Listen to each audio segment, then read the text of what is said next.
playing some historic best of 3 Merfolk, still on the deck with the Phyrexian Revokers in the sideboard, up towards the top of Mythic. Been on a bit of a tear the last couple of days. Let's see if we can keep that going. So we are playing on the draw against iStarly TV. I think I recognize this name. But no, it doesn't look like we've played against them before. No companions, so we don't really have a hint on what they are on. And we definitely can't keep this hand. That's a lot of lands, but if we pitch one of them, I think it becomes reasonable. So let's keep this and hope they don't have too aggressive a start.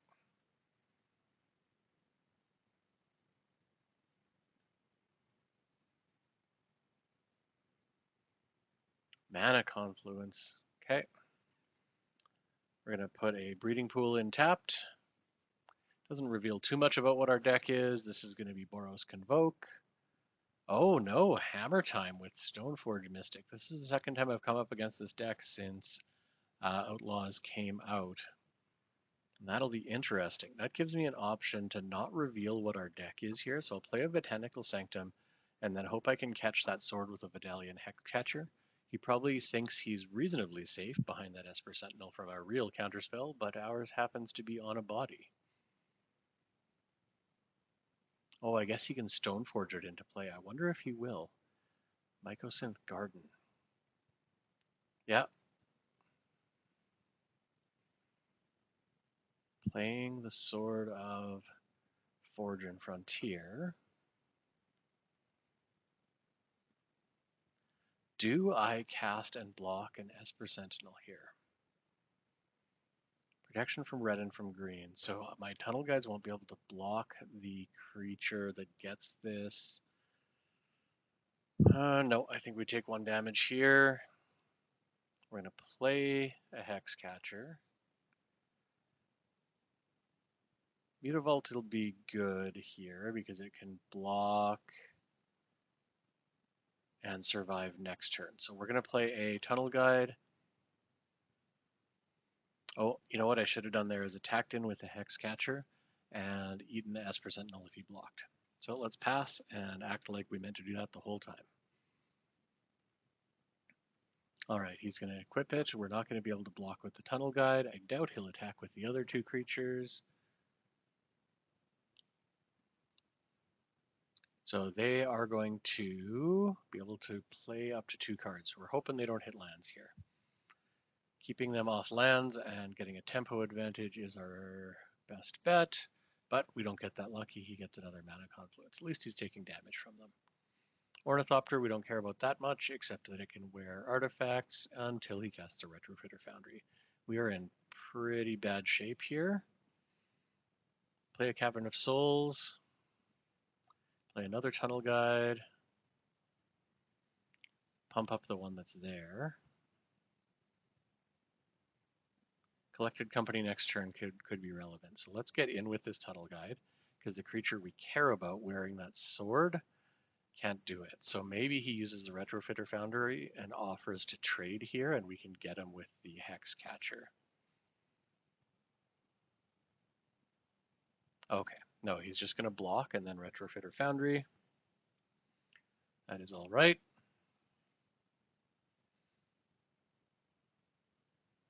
And we'll pass the turn. So he's got 1 creature that we can't block very well. And he's not going to attack with... Oh, he is. Okay. Let's make sure this resolves before we try blocking that 4/4.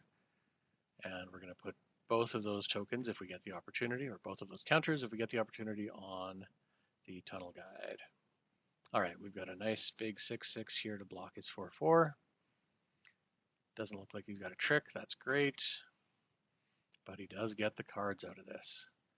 Path to Exile and another Retrofitter Foundry.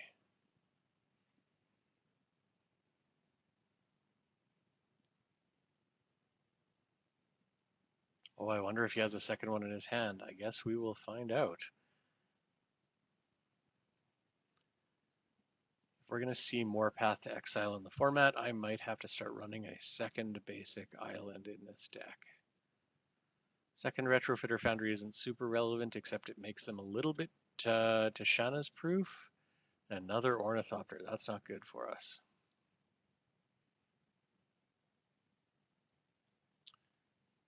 The other problem with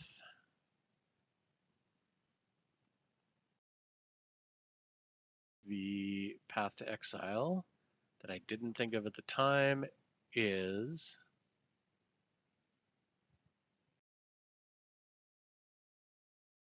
problem with the Path to Exile is it got that Coco off the top of the deck. In hindsight, if I'd thought of it, maybe I should have declined to search for that given our mana situation. Alright, so his dude with the sword has protection from red and green, so we can block it with this Trickster if he attacks in.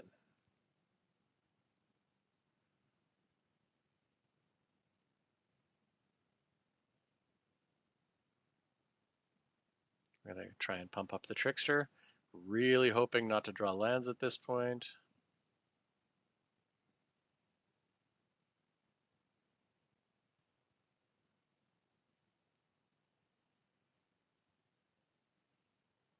He's got some instant speed activation, so this doesn't necessarily mean he has an answer here.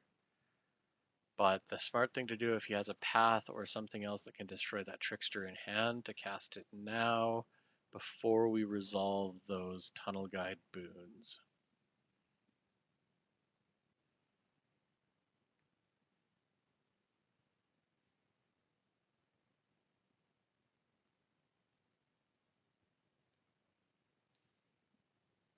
Let's see if he lets this resolve. Wonder if he has forgotten that he can Retrofit or Foundry anytime. Shoreline Scout's not going to be a good top deck at this point, so we'll pitch that.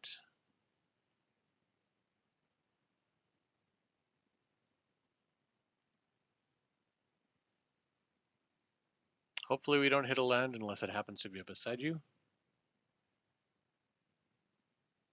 Glasspool Mimic. What have we got on the battlefield? Nothing. We want a Glasspool Mimic. We'll pitch that too. Alright. Hopefully go into blocks now.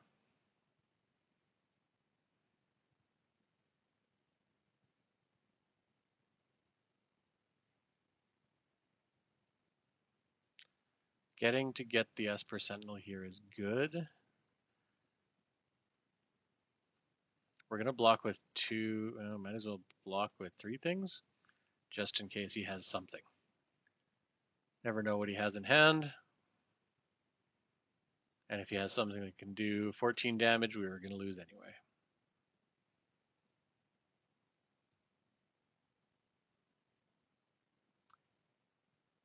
Maybe should have held back that 4/4 Tunnel Guide in case he now hits the Hex Catcher with a removal spell. Do I care about him getting this Goblin? I don't think so, so we'll let that resolve.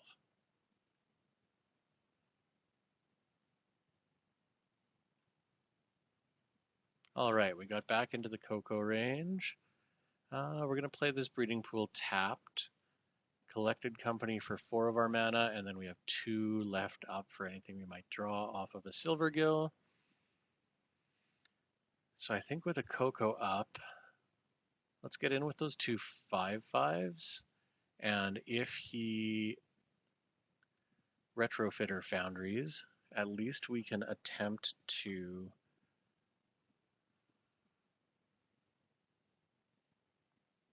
counter one of them. Now, I have the option to pass to damage to see if he'll activate Retrofitter Foundry, because he should. Let's bluff this. I might lose a Tunnel Guide for it. Alright, let's see if we can hit this like we drew it. The auto tapper, I do not like its options there. I actually want to tap this Mutavault down.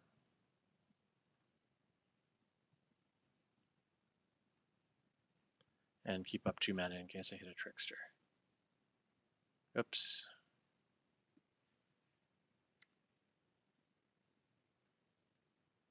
There we go. We will let him draw off that Sentinel. We did not hit a Tishana's, but double Lords is going to be good. Do we want a second Hex Catcher over a Pearl Trident? I don't think so.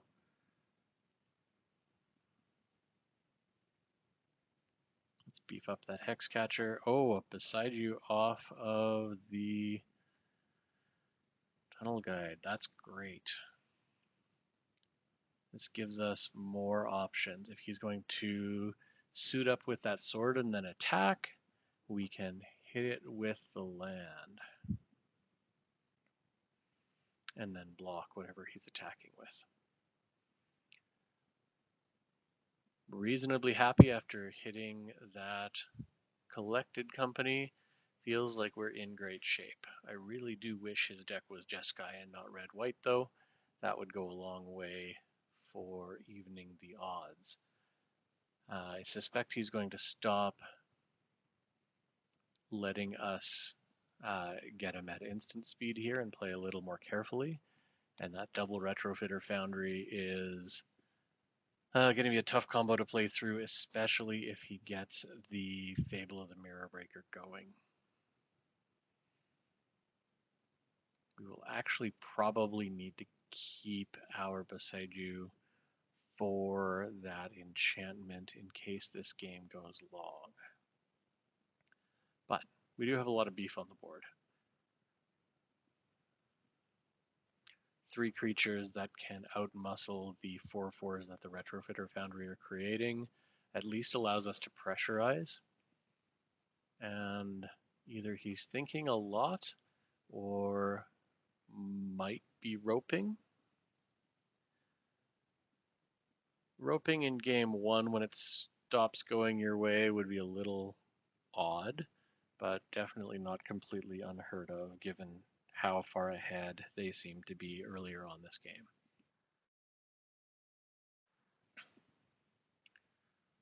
All right, well, we'll go to our turn. Oh yeah, that looks like salt roping to me. So we will wait.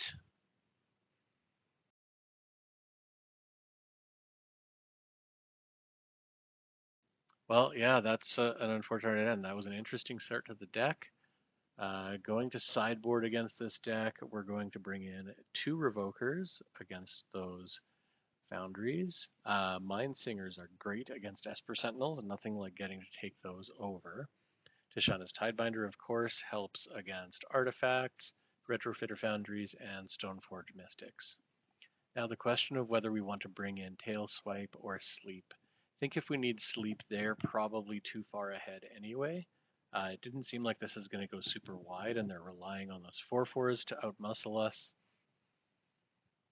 And whether we need Piranhas or actual removal, I don't think we do. So, Path to Exile could be good to leave Silvergills, but I think we still want to pull them out.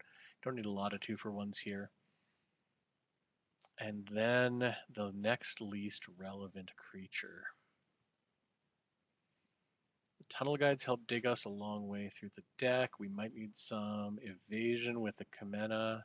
So this would be between probably Reach, Pearl Trident, and Shoreline Scout. I think the Shoreline Scouts are just going to be the lowest impact, and we got to be aware of it when we are taking our mulligans. Now, this is all being said, I'm assuming that this player, iStarly, has just had a network connection issue or something like that and isn't just going to resign when we hit time at the end of this game.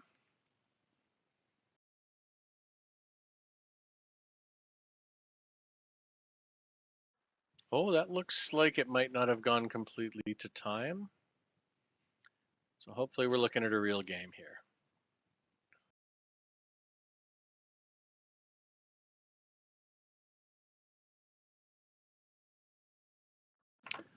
Oh, it looks like they're back. Maybe there's an interesting decision here, or maybe they're just clicking enough to keep the game rolling to be frustrating. This is keepable, if not ideal. So let's see if they're actually going to play.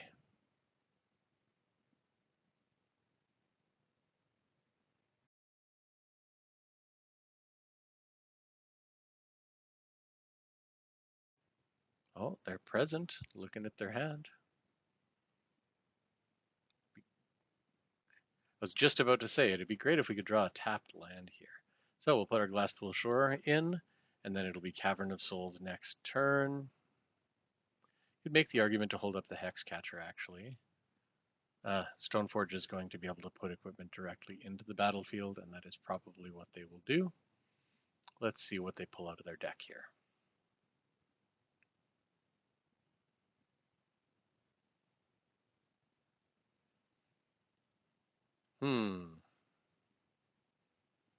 Do we Phyrexian Revoker the Stoneforge Mystic here? I don't think that is worth it. Do we Phyrexian Revoker the Sword of Forge and Frontier so it can't be equipped? I think that's the answer, actually. Let's see how that goes.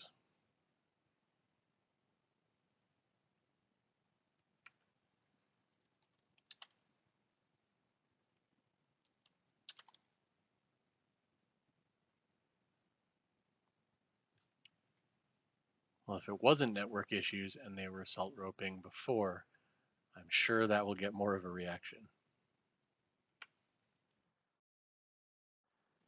All right, we've got a second Stoneforge in.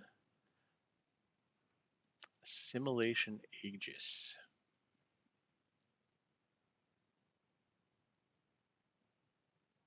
Oh, okay, just an Oblivion Ring. That's fine. No blocks, thank you. All right, we will play Cavern of Souls and pass the turn. We've got the Hexcatcher up if we want to counter something, or if he plays that Assimilation Aegis next turn, then we can Tishana's Tidebinder its ability before it can exile the Phyrexian Revoker. So hoping that that is the play. He's going to come in for a big one. We're not worried about that. All right, we'll do a Hexcatcher at end of turn.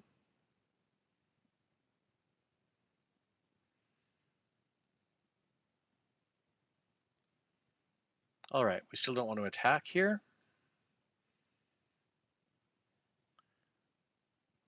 One of the traps I often fall into in this scenario is forgetting I don't have green mana for a collected company. Oh, Path to Exile is going to be bad here. Let's counter it and hide the fact that we only have one island.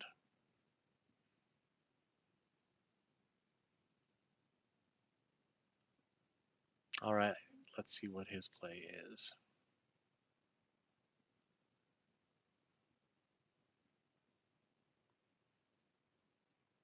I assume this is going to be the Aegis, but it might be something else that we don't know out of his hand.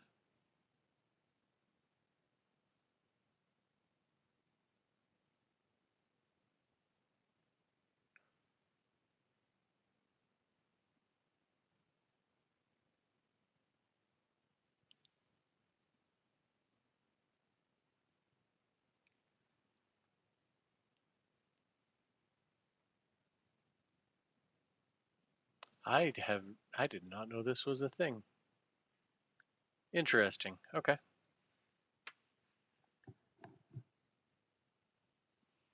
So the problem is we still have that Aegis to deal with. That is only an equip 1.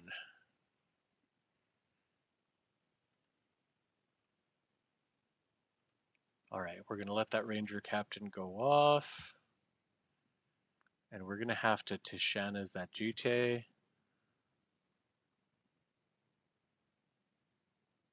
Oh, he's really playing around that Tishana's. I am here hoping that we draw another land. A Cavern of Souls, that is fine, if not great. So we're going to put in a Tunnel Guide and keep holding up so that we can at least counter one of the activations that's coming. But we're not in great shape here.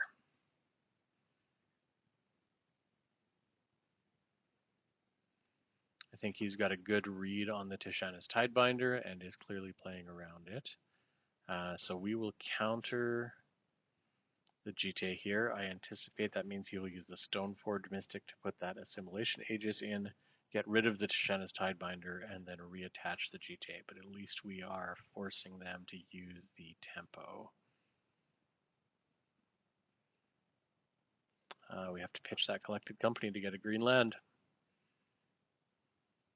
Alright, so the GT can't be equipped now until he deals with the Tidebinder. Oh, he chose not to deal with the Tidebinder. Interesting.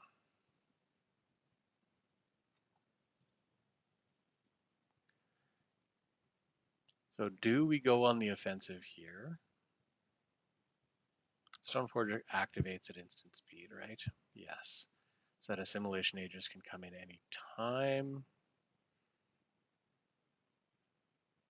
Oh, interesting. But if he hits the Tidebinder, we have the option to use Otawara to bring the Tidebinder back in and counter an ability. So let's get in with the Tunnel Guide and see what happens. We'll offer some trades here. He has the option to react. We'll just trade off for that Ranger Captain, I guess.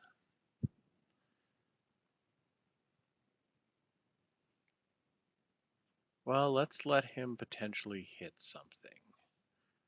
So we're going to play a Civilian to give another tempting target. And if he doesn't,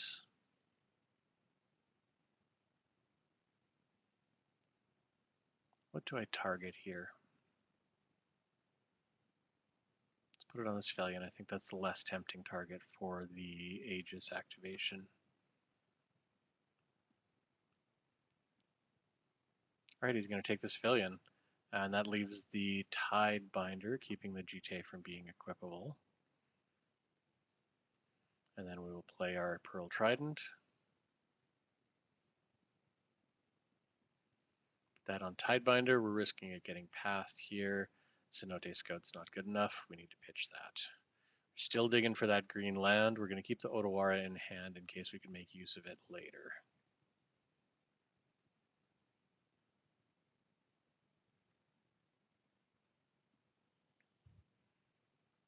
Alright, let's see about this turn. We still have that sword in his hand that he can't equip.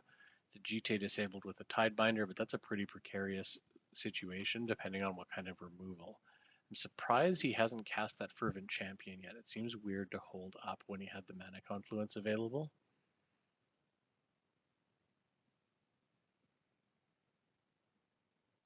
So I'm curious, a little bit nervous about what he might have in store here.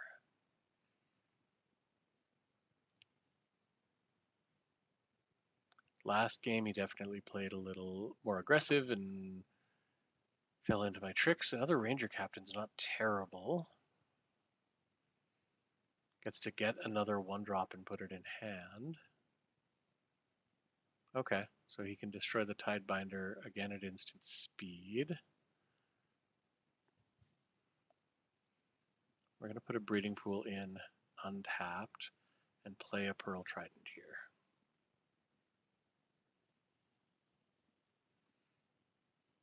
I'm assuming at some point he has to destroy this Tishana's Tidebinder. And if he goes for it, I'm going to return it to my hand.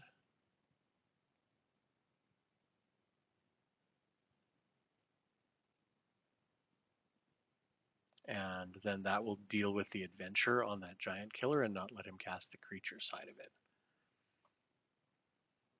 Alright, is the sword finally coming in or is it something else? Alright, he's going to take the tempo, put the sword in. It's not equipable because the Phyrexian Revoker is preventing it from being used.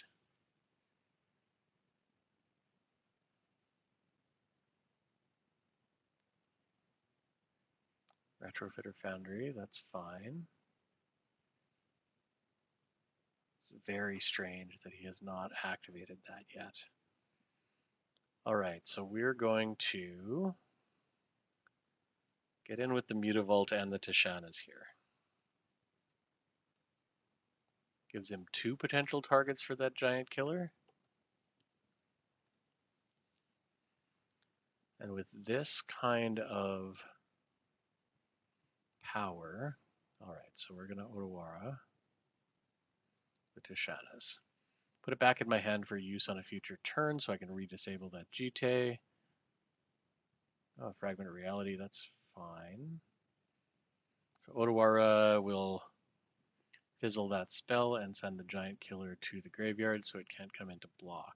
So his GTA is equipable this turn.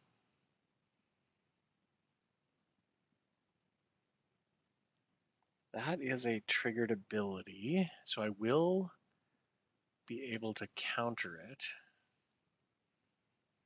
Oh, that's nasty.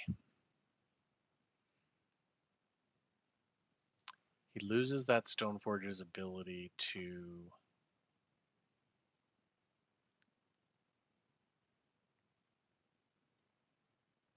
Okay. We know he has 2 cards in hand. We know what one of them is.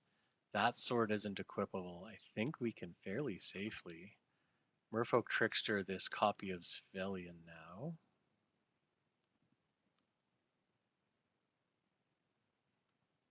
And get in with these 2 lords. Attacking with 2 Pearl Tridents always feels like he's going to get us with something. Let's stop this Retrofitter Foundry from working. So he gets no blockers this turn. Oh, he blocks with the other Stoneforge. All right, we're down to 1 Stoneforge being able to bring artifacts in at instant speed. We've got the Retrofitter Foundry disabled, but he is sitting on a Svelian with a GT attached.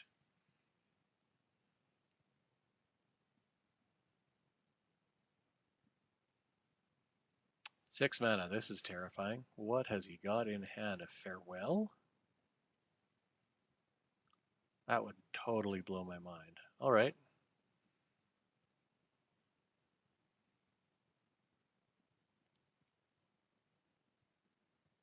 Okay, that's a reasonable play.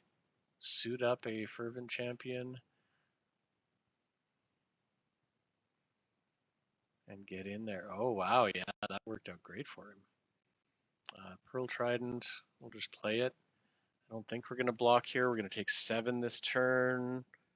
He might have us.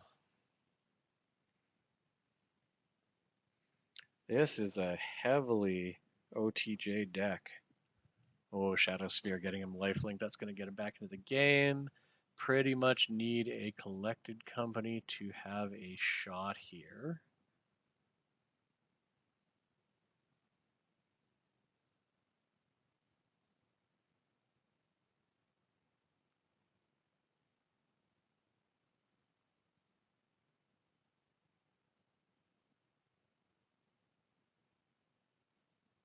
That is not what we needed. We will scoop and go to game 3.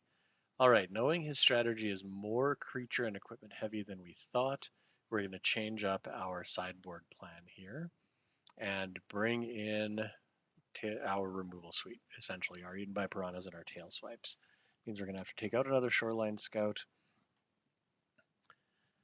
And then we have to decide what other creatures come out. The Revoker did good work. We want that. The Tunnel Guide is important when we don't have the Shoreline Scouts in.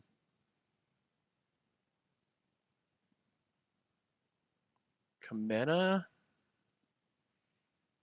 might not be relevant enough. The evasion is good. The card draw could be good in a longish game, but the sweeper that he played and then recovered from, yeah, maybe we take out 1 Kamena. Still have 4 cards to drop. I think here it's just the Pearl Tridents. We're going to rely on our Reejeries and our Hexcatchers to be our lords with no islands in his deck. Let's see how this alternate sideboard plan goes.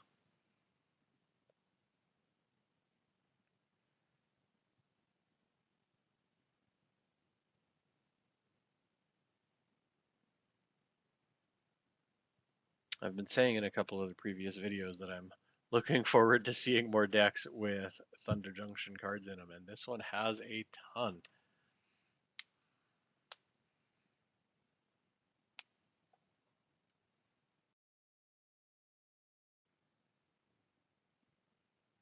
All right, we're going to be on the play this time. We have got a pretty decent hand for starting out.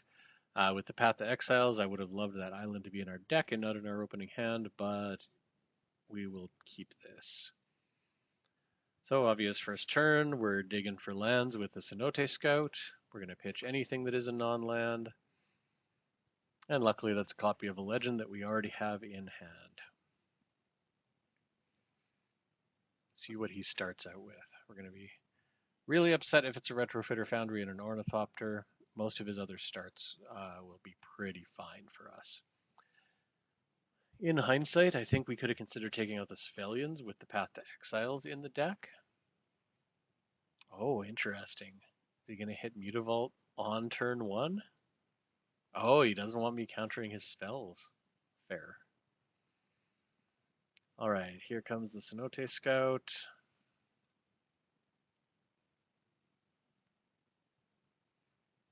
Yeah, with the 2 lands, we got to play the Tunnel Guide next. Still hoping to draw a land next turn, so we don't need to cast a true 2-drop in order to hit it. But we will see what he plays. If he doesn't do anything relevant and we hit a 3rd land, I would Mindsinger even just to steal the Ornithopter. Well, stealing a Fervent Champion could be good too, but we don't get that opportunity.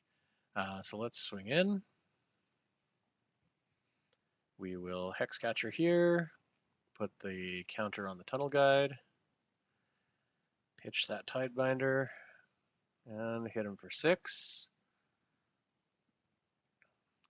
Obviously we can't activate that Hexcatcher for a counter spell, but its Lord abilities still do good work.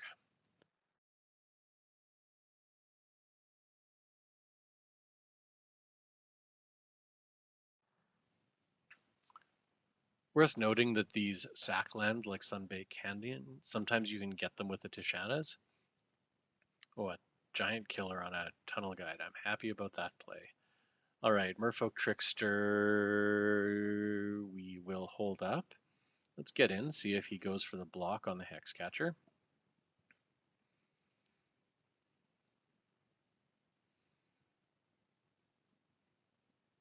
Alright, so with this, we'll push in the extra damage and we're hoping to draw the land here, but we need to go for the chance. There we go.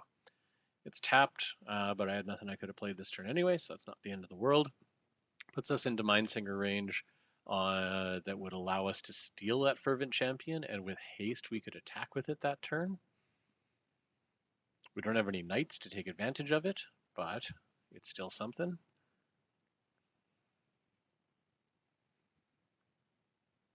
Alright, this could be interesting.